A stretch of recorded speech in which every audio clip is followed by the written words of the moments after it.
grading, performing, serving. Humanoid robots at Zhongguancun Forum is capable of a diverse range of skills. Join me today as meet some of them.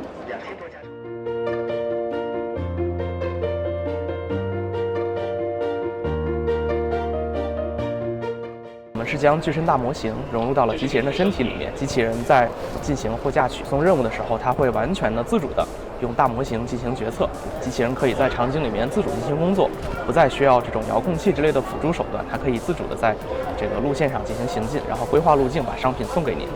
我们希望是将机器人率先的应用在商业场景里面。目前我们和合作伙伴也打造了24小时无人值守的智慧药房解决方案。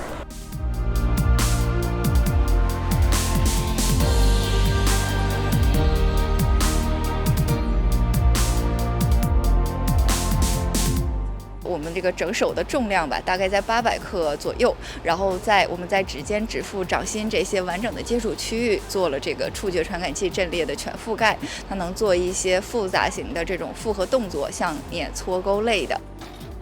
在那个工业制造场景当中，对，因为我们也和我们的这个股东联想集团在这个方面产生了合作，会把这个具身形态的这个机器人作为一种心智生产力应用到这个柔性制造生产线上，去做这个笔记本电脑啊，包括这个手机啊等等，去把这个海量的人从这个就是繁琐和繁重的这个工作当中给这个解放出来。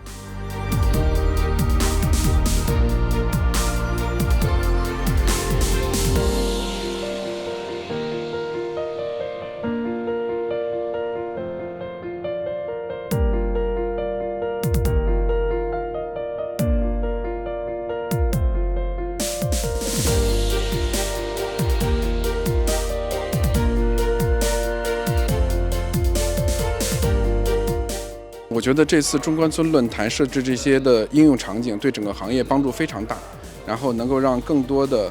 来自全球的无论是科技人员、政府人员能够了解到说人形机器人发展到什么程度，已经可以在哪些场景里开始做示范和应用。然后我们接下来迭代的重点是说，让机器人能够更加的皮实耐摔，然后呢有更稳定、更好的这个运动能力，同时。 更重要的是让机器人的2次开发的门槛变得更低。我们会提供更加易用，然后跨平台的这种开发的工具链，让更多的开发者能够成为人形机器人的开发者。